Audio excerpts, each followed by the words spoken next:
आज one of the एक कट्टर फॉलोअरचा एक छान क्वेश्चन आलाय ज्याच्यावरती पूर्ण व्हिडिओ बनवू शकतो. तो म्हणजे पोर्टफोलिओ क्रिएट कसा करायचा.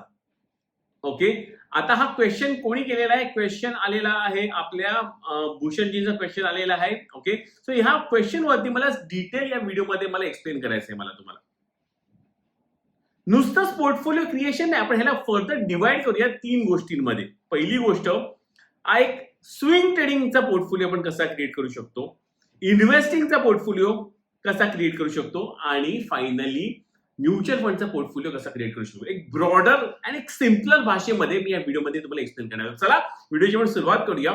माझं इंट्रोडक्शन करून घेतो. पहिलं तर जय हिंद, जय महाराष्ट्र मित्रांनो. मी आहे महेश पाटील, शेअर मार्केटला एक ट्रेडर आणि एक म्युच्युअल फंड इन्व्हेस्टर. जर तुम्हाला शेअर मार्केट माझ्याकडे शिकायचं असेल, टोटली फ्री मध्ये व्हिडिओच्या डिस्क्रिप्शन मध्ये हे लिंक दिलेलं आहे. या लिंक मध्ये क्लिक करून तुमचं नाव, मोबाईल नंबर, ईमेल ऍड्रेस या तिन्ही गोष्टी माझ्या व्हॉट्सअपला पाठवा. एक 24 तासाच्या वेळेत रिप्लाय करतील. ऑफर काय दिली ती पण नीट वाचून घ्या. नंतर या लिंक मध्ये क्लिक करून जॉईन करा. माझ्या या शेअर मार्केटच्या फ्री वेबिनार सिरीजच्या बॅचेस दर 15 दिवसाला सुरू होतात. ओके, ट्रेडिंग तर करावीच, पोर्टफोलिओ स्विंग ट्रेडिंगचा तर करावाच, पण या व्यतिरिक्त म्युच्युअल फंड मध्ये जर तुम्ही इंटरेस्टेड असाल, सोफा मी 242 लोकांबरोबर काम करतोय त्यांच्या जर्नीला घेऊन. ओके, इव्हन एका छोट्या 10,000 रुपयाच्या सिपनी जरी आपण मंथली सिपनी जरी सुरू केलं तरी लॉंग टर्म मध्ये मोठा कॉर्पस क्रिएट होऊ शकतो. तुम्ही इंटरेस्टेड असाल, लिंक ही बघा इकडे डिस्क्रिप्शन दिली आहे. जस्ट क्लिक करून मेसेज करा, फॉर्म भरून घ्या. माझी टीम तुम्हाला कॉन्टॅक्ट करून एक्सप्लेन करेल कशी ही जर्नी, कशा पद्धतीने ही वन ऑन वन बेसिसवरती मी तुमच्यावर करायला रेडी आहे. तर चला व्हिडिओची सुरुवात करूया.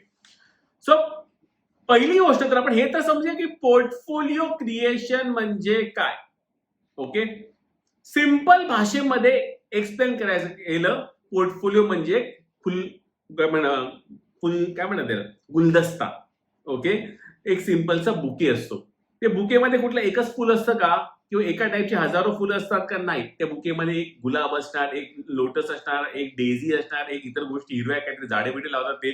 सो ह्याचा एक बुके बनतो. ऑफकोर्स तुम्ही म्हणा महेश प्युअर एक रोजचा बुके असतोच, पण त्याच्यामध्ये पण थोडीशी काही ना काही कांडे असतात मागे. ओके, ते असेल स्वर्ण एक्सेट्रा. सो पॉइंट कळलं, राईट? सो एक पेक्षा जास्त स्टॉक्स जेव्हा आपण बाय करू इच्छितो, ओके, आणि त्या गोष्टीचा एक स्पेसिफिक गोल असतो. ओके, लोकांना हे माहितीच नाही की गोल असला पाहिजे, पण ज्या गोष्टीचा एक स्पेसिफिक गोल असतो त्याला आपण एक पोर्टफोलिओ म्हणू शकतो. कारण गोलच नसेल, तुम्ही डिफाईन काय करणार की मी हा पोर्टफोलिओ क्रिएशन मध्ये मी काय गोष्टी करणार आहे. सो सर्वप्रथम पोर्टफोलिओ क्रिएशन जरी करायचं असेल, पहिला विचार करा मी हा पोर्टफोलिओ कशासाठी क्रिएट करतोय. Long term goals. कसले लॉंग टर्म गोल्स? माझं स्वतःचं रिटायरमेंट, मुलीचं शिक्षण, मुलांचं शिक्षण, लग्न एक्सेट्रा, जो काय असेल काहीतरी गोल त्याला एक अटॅच असणं गरजेचं आहे. गोल असेल along with more than one set of stocks, तर त्याला आपण म्हणू शकतो पोर्टफोलिओ क्रिएशनची गोष्ट आपण करायला सुरू केलेली आहे. आता आपण पुढे जाऊया आणि समजूया की पोर्टफोलिओ क्रिएशन मध्ये आपण स्विंग ट्रेडिंगचा पोर्टफोलिओ कसा क्रिएट करू शकतो. आता स्विंग ट्रेडिंग मध्ये सर्वप्रथम तुम्हाला एक गोष्ट पहिला तुम्हाला डिफाईन करणं गरजेचं आहे की हा तुम्ही जो पोर्टफोलिओ सुरुवात करणार आहात स्विंग ट्रेडिंगचा, त्याच्यामध्ये तुम्ही कॅपिटल फिक्स कॅपिटलनी स्टार्ट करणार आहे की तुम्ही इन दिस केस चालू करणार आहे सिप कॅपिटल मध्ये. माझा मोस्ट स्ट्रॉंग ऍडवाइस सगळ्यांना हेच असतं की कधीही फिक्स कॅपिटलनी काम करू नका शेअर मार्केटमध्ये. कारण जेवढा कॅपिटल आपण ऍड करू, जेवढा बेस कॅपिटल आपण वाढू, तेवढी चांगली गोष्ट. कारण ट्रेडिंग हे नाव डोक्यामध्ये घुसलं की आपल्याला वाटतं की नाही बाबा आपल्याला ना एक फिक्स कॅपिटलनी काम करायचं, अजिबात नाही. सो डिसाईड करा की माझी पोर्टफोलिओची मी सुरुवात करणार आहे किती कॅपिटलनी. 1 लाख रुपयांनी सुरू करू. 1 लाख रुपयांनी सुरू तर करतोच, पण दर महिन्याला मी ऍडिशनल 5,000 पण ऍड करणार. ओके, सो हे पोर्टफोलिओचं कॅपिटलचं स्ट्रक्चर काय असणार आहे हे तुम्ही डिसाईड करा. ह्याच्यानंतर पोर्टफोलिओ मध्ये ट्रेड करताना कुठल्या स्पेसिफिक सेटअप मध्ये ट्रेड करणार आहे. बघा, भेळपुरी करायची नाहीये. टीव्ही वाला सांगतो तो स्टॉक घ्यायचा, कुठला तरी युट्यूबर सांगतो त्याचा बघून तो स्टॉक घ्यायचा, कुठला तरी आपली स्वतःची अभ्यास आहे टेक्निकल अनालिसिस, त्यामध्ये पण 4-5 टेक्निकल त्याप्रमाणे स्टॉक घ्यायचे नाही.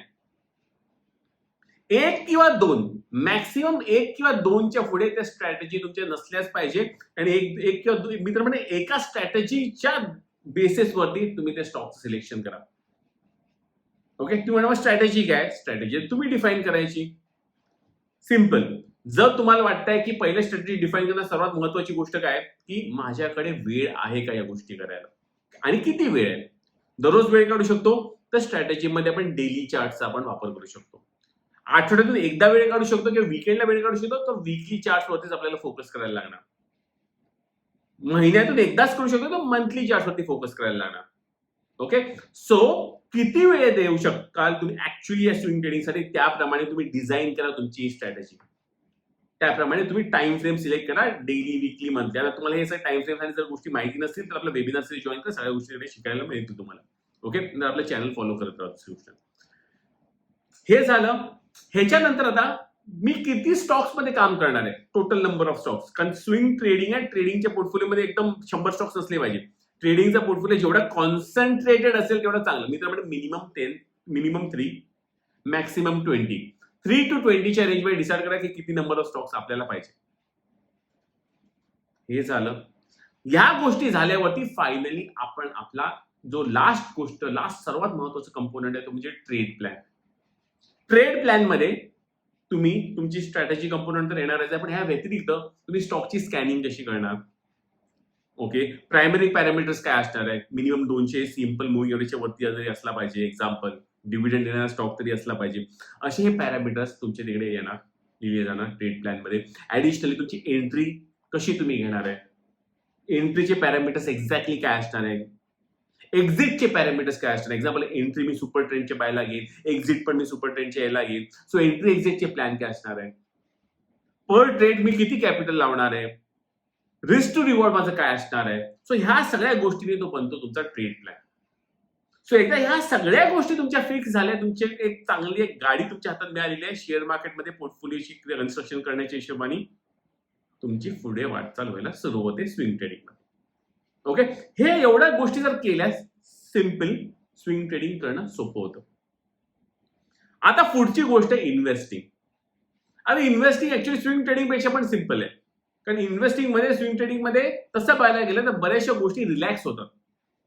आता इन्व्हेस्टमेंट मध्ये काय आहे की पहिली गोष्ट तर माझं सजेशन सगळ्यांना हे आहे, इन्व्हेस्टमेंट त्या शेअर्स मध्ये करावी जो स्टॉक डिव्हिडंड देतोय. कारण याच्यापासून हे मेन कारण म्हणजे समजा एक नॉन डिव्हिडंड स्टॉक तुम्ही घेतला आणि तो सुद्धा नाहीच चालला काही वर्ष, तुम्ही वैतागून म्हणजे सेल कराल. पण ऑन द सेम जर एक डिव्हिडंड स्टॉक तुम्ही घेतला आणि तो जर नाही जरी चालला, ऍटलीस्ट दरवर्षी डिव्हिडंड तरी आहे. सो बाय डिफॉल्ट इन्व्हेस्टिंगचा पोर्टफोलिओ क्रिएट करायचा असेल तर बाय डिफॉल्ट तो डिव्हिडंड ग्रोथ इन्व्हेस्टिंगचा पोर्टफोलिओ असावा, ज्यातून तुम्हाला रेग्युलर कॅश फ्लो पण तुम्हाला येत राहील. ओके, जसं मी माझ्या घरचं पोर्टफोलिओ मध्ये पण सेम मी करतोय. मी बऱ्याचशा गोष्टी ऍक्च्युअली लर्निंग्स आणि या गोष्टी सगळ्या मी माझ्या टेलिग्राम चॅनलमध्ये मी डिस्कस करत असतो. टेलिग्राम चॅनलचं लिंक आपल्या डिस्क्रिप्शन मध्ये दिलेलं आहे, क्लिक करून जॉईन करा. लक्षात ठेवा, मी कोणाकडे कसल्या प्रकारचे पैसे घेत नाही. प्लीज माझ्या नावाने कोणाला पैसे घेऊन देऊ नका. टेलिग्राम मध्ये भरपूरचे बुरटे चोर बसलेले आहेत, तो लक्षात ठेवा, किंवा कुठेही सोशल मीडियावरती. कमिंग बॅक, सो डिव्हिडंडचं क्रायटेरिया डिफाईन केल्यावरती इन्व्हेस्टिंगसाठी फर्दर तुम्हाला आयडेंटिफाय करायचं आहे की मी किती स्टॉक्स घेऊ इच्छितो. लिमिट ठेवायचं की नाही लिमिट ठेवायचं, इकडे नंबर ऑफ स्टॉक्स पण आहे, लिमिट की नो लिमिट. कारण जर तुम्ही सगळ्या गोष्टी एका टाईपच्या पॅरामीटर्सनी घेत असाल, तसं बघायला गेलं नंबर ऑफ स्टॉक्सच्या लिमिटची पण असं गरज नाही. इन्व्हेस्टिंगच्या पोर्टफोलिओमध्ये 100 स्टॉक्स असले तरी काय प्रॉब्लेम नाही इन्व्हेस्टिंगच्या पोर्टफोलिओ सांगतोय. ओके, कारण कुठला स्टॉक कधी चालेल, कुठल्या वर्षी चालेल हे आपल्याला सांगता येत नाही.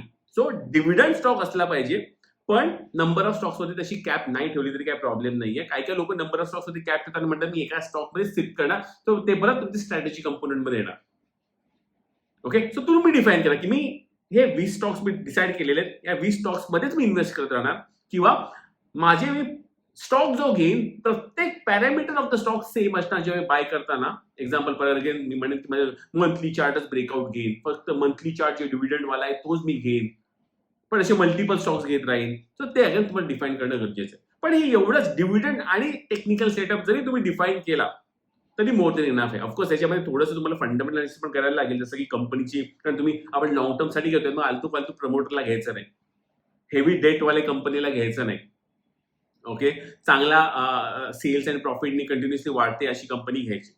ओके, या आजच्या तारखेला जसं पीई रेशो बघणं एवढं इम्पॉर्टंट नाहीये, कारण पीई रेशो सगळ्यांचीच महाग असतात. जरा इन्व्हेस्टिंग स्टाईल, आपली ट्रेडिंग स्टाईल आणि इन्व्हेस्टिंग स्टाईल लोकांची बदललेली आहे, ग्रोथ बेसची झालेली आहे. सो तुम्हाला लो पीईचे स्टॉक्स नुसते घेऊन उपयोग नाही, कारण मे बी एखाद्या दिवस चालणार पण नाही.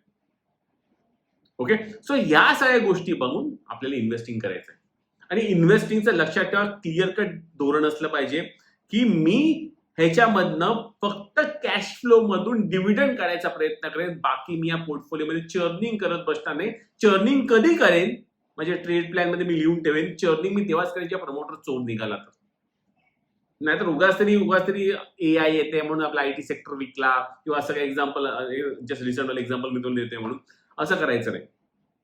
कारण आपला खेळ आहे 20, 25, 30 वर्षाचा. त्याच्यामध्ये कुठे जाऊन पुढे काय होईल आपल्याला सांगता येत नाही. उलट तोच सेक्टर जो पडलाय तोच बरोबर 10 पटीने वर वाढेल. सो कृपया करून अशा चुका करू नका. ओके, सो अशा प्रकारे आपली इन्व्हेस्टिंगचा आपण पोर्टफोलिओ सिंपल भाषेमध्ये आपण क्रिएट करू शकतो. ऑफकोर्स त्याला एक गोल द्या, काहीतरी गोल द्या, त्याचं उत्तर त्याला असणं गरजेचं आहे. स्विंग ट्रेडिंग पोर्टफोलिओमध्ये ऍडिशनल एक गोष्ट सांगू शकतो, कॅश फ्लो जर तुम्हाला swing trading as a cash flow म्हणून पाहिजे असेल तर ऍटलीस्ट क्वार्टर नंतर पैसे विड्रॉ करायचा प्रयत्न करा, ना की मंथली. विड्रॉल स्विंग ट्रेडिंग मधनं मंथलीचा द्यायचा प्रयत्न करू नका. लोक तर वीकली पण देतात, डेली पण काढतात, पण कृपया करून क्वार्टरली नंतर डिसाईड करा की मी विड्रॉ करू की नको करू. इन्व्हेस्टिंग मध्ये विड्रॉ करायचं नाही, कॅश फ्लो आपल्याला डिव्हिडंडच्या मार्फत. फायनली लास्ट पोर्टफोलिओ जो क्रिएट करू शकतो आपण तो आहे म्युच्युअल फंडचा पोर्टफोलिओ. ओके, आता बरेचसे लोक मी बघतो की म्युच्युअल फंड मध्ये पण हे लोक ट्रेडिंग करतात. म्युच्युअल फंड हा ट्रेडिंगचा प्रोडक्टच नाही. पहिलं तर म्युच्युअल फंड म्हणून ते मुद्दामून एक्झिट लोड 1% आहेत ना. 365 दिवसात तुम्ही ऑलरेडी एक्झिट समजा केलं तर 0. समथिंग to 1% एक्झिट लोड लागतो बरेच याच्यावरती. कारण म्युच्युअल फंडला पण डिस्करेज करेल तुम्हाला ट्रेडिंग करण्यापासून. सो अगेन तुम्ही म्हणा इन्व्हेस्टिंग जर मी स्टॉकचा पोर्टफोलिओ जर क्रिएट करत असेल तर म्युच्युअल फंड मध्ये का करू. महत्वाचं म्हणजे परत तुम्ही जो पोर्टफोलिओ क्रिएट करणार इन्व्हेस्टिंगचा आणि म्युच्युअल फंड मॅनेजरचा पोर्टफोलिओ जो प्रोफेशनल आहे ज्या गोष्टीमध्ये, त्याचा हिस्टॉरिकल ट्रॅक रेकॉर्ड आहे, प्रोबॅबिलिटी वाईज तो तुम्हाला बीट करणार आहे लॉंग टर्म मध्ये. प्रोबॅबिलिटी वाईज तो बीट करणार आहे तुम्हाला लॉंग टर्म मध्ये. सो त्यामुळे म्युच्युअल फंडचा पण एक पोर्टफोलिओ असणं गरजेचं आहे. म्युच्युअल फंडच्या पोर्टफोलिओमध्ये किती नंबर ऑफ फंड्स असले पाहिजे. आयडियली 10 फंडच्या वरती तर नसलेच पाहिजे. जेवढा छोटा पोर्टफोलिओ तेवढे कमी फंड. मी तर सुरुवात मुश्किलने 1 किंवा 2 फंडनी खूप आहे.